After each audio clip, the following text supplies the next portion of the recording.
स्वर्गामधून स्वर्गाचा मालक, हालेलुया, तुमच्या आमच्यासाठी एवढा वेळ काढून स्वर्गाच्या सिंहासनावर बसलेला राजा, हालेलुया, तो स्वर्ग सोडून तुमच्या आमच्यासाठी मानव रूप बनून इथं आलेला आहे आपल्याला धार्मिकता देण्यासाठी.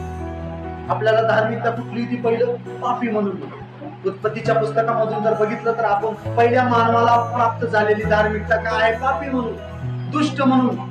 आज्ञा मोडल्यामुळे त्यांना कुठले पद भेटलं? पापी. मला पापी म्हणजे आपण सगळे पापाचे काय होतो? गुलाम होतो. पण प्रभू येशूमुळं, ते धार्मिकतेमुळं आज आपल्याला काय भेटलेलं आहे? ते धार्मिकता आपल्याला फ्रीमध्ये प्राप्त झाली. पुढे आपण शिकणारच आहोत.